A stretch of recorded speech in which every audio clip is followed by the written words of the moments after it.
Le chamanisme est une pratique spirituelle et médicinale ancestrale présente dans diverses cultures à travers le monde. Il se caractérise par l'utilisation de techniques de transe et de plantes psychotropes.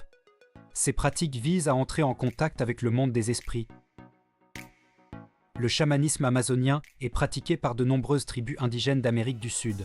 Il se distingue par l'utilisation de l'ayahuasca, une décoction psychotrope puissante. Les chamans amazoniens utilisent cette plante pour diagnostiquer et traiter les maladies.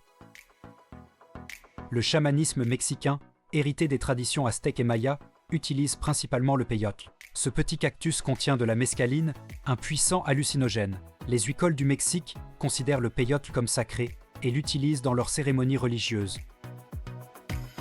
Le chamanisme sibérien n'est considéré comme l'une des formes originelles du chamanisme. Les chamans sibériens n'utilisent généralement pas de plantes psychotropes. Ils entrent en transe par le biais de chants, de danses et de percussions. Le néo-chamanisme occidental est apparu dans les années 60 et 70. Il s'inspire des pratiques chamaniques traditionnelles tout en les adaptant au contexte moderne. Ce courant intègre souvent des éléments de psychologie et de développement personnel. L'ayahuasca est une décoction préparée à partir de la liane Banisteriopsycha api et des feuilles de Psychotria viridi. Son principal composé actif est l'ADMT. Les effets incluent des visions intenses, une introspection profonde et des purges physiques et émotionnelles. Le peyote contient de la mescaline comme principal composé psychoactif. Ces effets comprennent des hallucinations visuelles colorées et une altération de la perception du temps et de l'espace. Souvent, il induit un sentiment d'unité avec l'univers.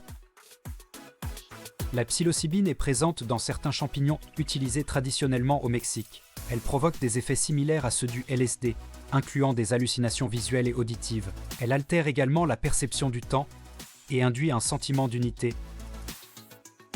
Le cactus San Pedro, utilisé traditionnellement dans les Andes, contient de la mescaline. Ses effets sont similaires à ceux du peyote, mais sont généralement considérés comme plus doux. Il est utilisé dans des contextes spirituels et médicinaux. Les recherches scientifiques sur les effets thérapeutiques des plantes psychotropes se sont multipliées ces dernières années. Elles se concentrent notamment sur le traitement de troubles psychiatriques résistants aux thérapies conventionnelles. Les résultats sont prometteurs. Des études ont montré des effets prometteurs de l'ayahuasca pour le traitement de la dépression, de l'anxiété et des addictions.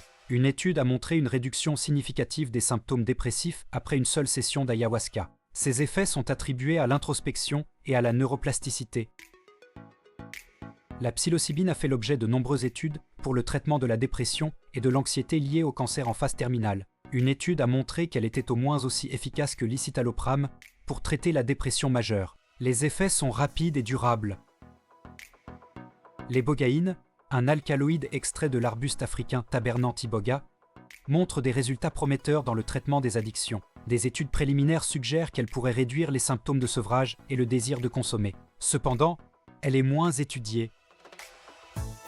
Les recherches actuelles suggèrent que ces substances agissent sur plusieurs niveaux. Elles modulent l'activité de neurotransmetteurs comme la sérotonine et la dopamine. Elles favorisent également l'introspection, la prise de conscience émotionnelle et la restructuration cognitive.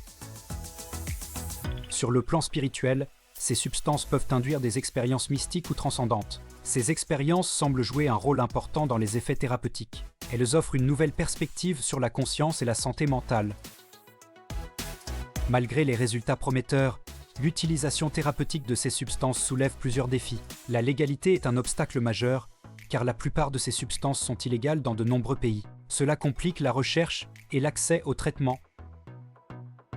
La sécurité est une autre préoccupation importante. Ces substances peuvent avoir des effets secondaires significatifs et nécessitent un encadrement médical strict. Il est crucial de garantir la sécurité des patients lors de l'utilisation de ces traitements.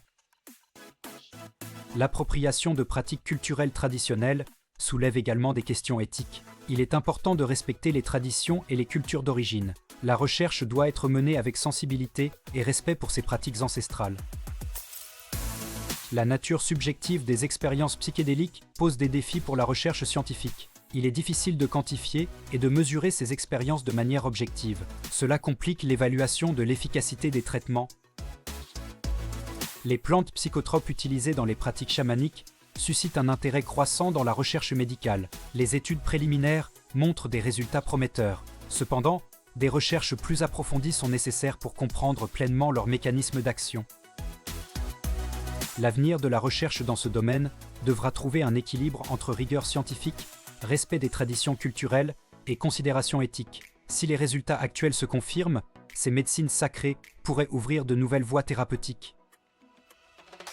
En conclusion, les plantes psychotropes utilisées dans le chamanisme offrent un potentiel thérapeutique prometteur. Elles nous invitent à repenser notre compréhension de la conscience et de la santé mentale. Cependant, leur utilisation doit être encadrée et respectueuse des traditions.